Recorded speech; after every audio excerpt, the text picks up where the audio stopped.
বন্ধুরা, যেই বামকে ভেঙে টুকরো টুকরো করে দিয়েছিল মমতা ব্যানার্জি, বলেছিলেন 12-13 বছর যেন বামেদের দেখা না পাওয়া যায়। ওই বাম যখন ঘুরে এসেছে তখন কিন্তু বুকে ব্যথা উঠে গিয়েছে তৃণমূল দলের। আপনারা দেখেছেন একের পর এক নেতা মন্ত্রী জেলে গিয়েছে।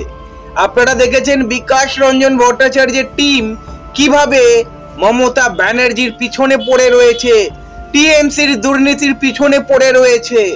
যেই বামকে একটা সময় তৃণমূল ভয় দেখাতো, আজকের সেই বামকে ভয় পাচ্ছে তৃণমূল।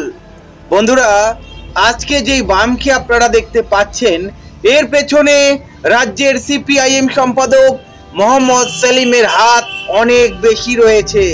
বন্ধুরা, যবে থেকে মোহাম্মদ সেলিম রাজ্যের সিপিআইএম সম্পাদক হয়েছেন, এই বাম কিন্তু ধীরে ধীরে ঘুরে দাঁড়িয়েছে। এটা কিন্তু বিনা পরিকল্পনা মাফিক হয়নি। মোহাম্মদ সেলিম এমন কিছু স্টেপ নিয়েছেন, সেখান থেকে কিন্তু বাম ঘুরে দাঁড়িয়েছে।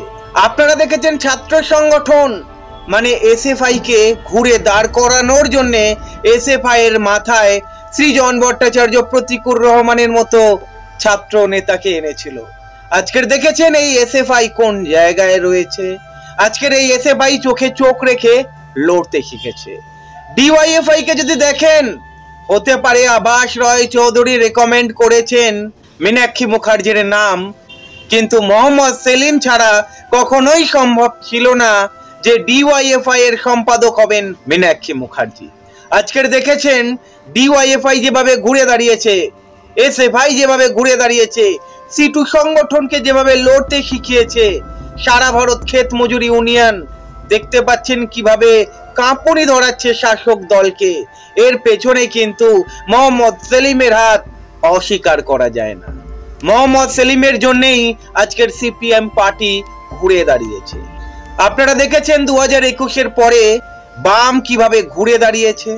ভোট পার্সেন্টেজ অল্প অল্প হলেও কিন্তু বৃদ্ধি পেয়েছে।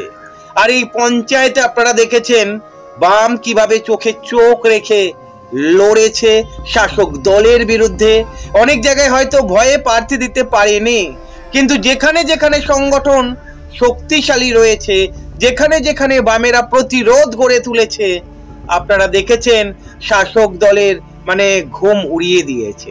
বাংলার মানুষ, বামপন্থী মানুষদের মনের মধ্যে একটা আশার আলো জাগিয়েছে এই সিপিআইএম। আপনাদেরকে বলতে পারি এবার লোকসভাতে যথেষ্ট ভালো ফল করবে। দেখুন, পশ্চিমবঙ্গে অনেক জেলা এমন রয়েছে যেখানে বাম সংগঠন দুর্বল রয়েছে, কিন্তু মোহাম্মদ সেলিমের নেতৃত্বে একটা বার্তা গিয়েছে, যদি জেলা সংগঠন মজবুত না হয়, ওই জেলায় যারা দায়িত্বে রয়েছে তাদের সরে যেতে হবে, নতুনদের সুযোগ দিতে হবে। মোহাম্মদ সেলিম দারুণ কাজ করছে। আজকের যেখানে আপনারা এসএফআই কে দেখতে পাচ্ছেন, ডিওয়াইএফআই কে দেখতে পাচ্ছেন, এর পেছনে কিন্তু মোহাম্মদ সেলিম রয়েছেন। তাই বন্ধুরা, এবারে লোকসভাতে আপনারা দেখে নেবেন এই বাম শক্তি দেখাবে। বন্ধুরা, মোহাম্মদ সেলিম অলরেডি বলে দিয়েছেন বামেদের ওই শক্তি হয়নি যে একার দমে বাম লড়তে পারে। মোহাম্মদ সেলিম বলেননি 2011 সালের কথা। মোহাম্মদ সেলিম বারবার মনে করিয়ে দিয়েছেন, যদি কংগ্রেস ওই সময় টিএমসি কে সাপোর্ট না করত, তাহলে কিন্তু টিএমসি ক্ষমতায় আসতে পারত না। কংগ্রেস অবশ্য স্বীকার করেছে আমাদের ভুল ছিল মমতা ব্যানার্জিকে 2011 সালে সাপোর্ট করে, যার ফলে কিন্তু কংগ্রেসের সঙ্গে এই জোট আপনারা দেখতে পাচ্ছেন। মোহাম্মদ সেলিম ভালো মতোই জানে 2024-এ যদি বাম, কংগ্রেস, আইএসএফ একসঙ্গে লড়ে, বহু কেন্দ্র এমন রয়েছে যেখানে আপনারা লাল পতাকা দেখতে পারেন, যেখানে বাম ঝড় দেখতে পারেন, যেখানে বাম জোটের ঝড় দেখতে পারেন। বন্ধুরা, আগেই আপনাদের সঙ্গে আলোচনা করেছি, এমন অনেক কেন্দ্রের নাম বলেছি। আগেই আপনাদেরকে বলেছি, যেমন বহরমপুর, মুর্শিদাবাদ, মালদা উত্তর, মালদা দক্ষিণ, রায়গঞ্জ, জঙ্গিপুর, এই 6টা কেন্দ্রে বাম জোট ম্যাজিক দেখাবে। আর যতটা অনুমান করা হচ্ছে, এই 6টা কেন্দ্রের মধ্যে মুর্শিদাবাদ এবং রায়গঞ্জ বামেরা লড়তে পারে এবং বামেরা এখানে দখল করবে। আপনারা দেখে নেবেন যাদবপুর লোকসভা কেন্দ্র, বর্ধমান পূর্ব লোকসভা কেন্দ্র, বামেরা দখল করতে পারে, যথেষ্ট শক্তি দেখাতে পারে।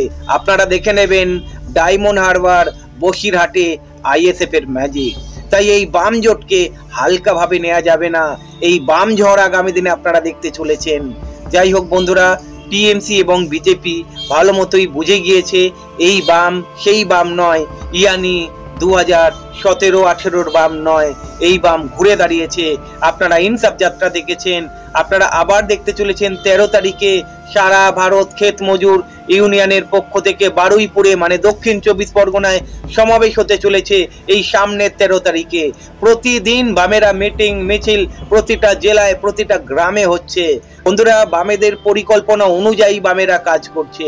বামেরা মাইকিং করছে, বাড়ি বাড়ি যাচ্ছে, সদস্য কালেকশন করছে, বামেরা প্রচার চালাচ্ছে, ছোট ছোট জনসভা চালাচ্ছে, মানুষের মধ্যে একটা বার্তা দেওয়ার চেষ্টা করছে। বাম মানুষের পাশে রয়েছে, সিপিআইএম গরিবের পাশে রয়েছে, গরিবের দাবি দাওয়া নিয়ে সিপিআইএম লড়ছে। যার ফলে আপনাদের বারবার বলেছি এই বাম মাঠেও যেমন লড়ছে, কোর্টেও তেমন লড়ছে। তাই মোহাম্মদ সেলিম যেভাবে কাজ করেছেন বা সিপিআইএম সংগঠনকে যেভাবে শক্তিশালী করেছেন, অনবদ্য।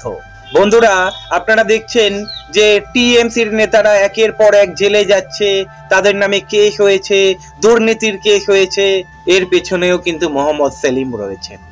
মোহাম্মদ সেলিম, বিকাশ রঞ্জন ভট্টাচার্য ইয়ানি বাম নেতারাই রয়েছেন। তাদের আলাপ আলোচনার মাধ্যমে প্রথম অস্ত্র ছিল যে টিএমসির শিরদাঁড়া ভাঙতে হবে, টিএমসির দুর্নীতি সামনে আনতে হবে, টিএমসির পর্দা ফাঁস করতে হবে। তাই বামেরা লেগে পড়েছিল।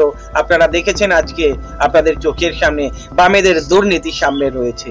তাই আপনাদেরকে বলতে পারি আগামী দিনে এই বাম ঘুরে দাঁড়াবে এবং মানুষের জন্য কাজ করে দেখাবে।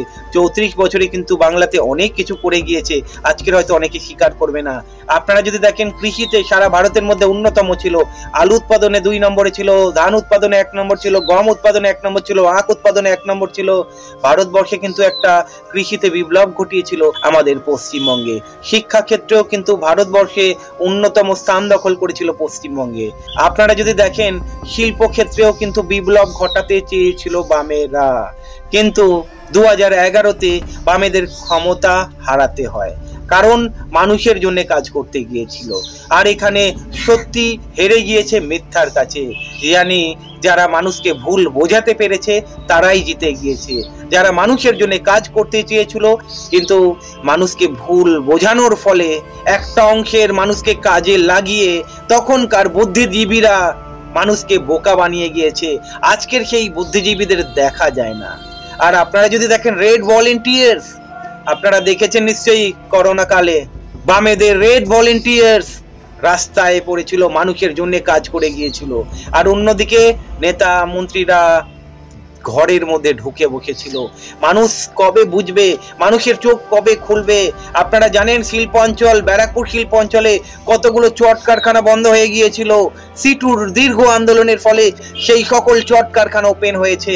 তাই এবারে লোকসভাতে নিঃসন্দেহে বাম জোট ভালো ফল করবে। দেখুন, বাম যদি জোট করে লড়ে ফল দারুণ হতে চলেছে। বামেদের ভোট পার্সেন্টেজ অনেকটাই বৃদ্ধি পাবে। তাই আপনাদেরকে বলবো বামেদের পাশে থাকুন। এই বাম আগামী দিনে ফিরবে, আজ না হলে কাল। আপনারা স্বীকার করুন বা না করুন, এই বাম আগামী দিনে ফিরবেই।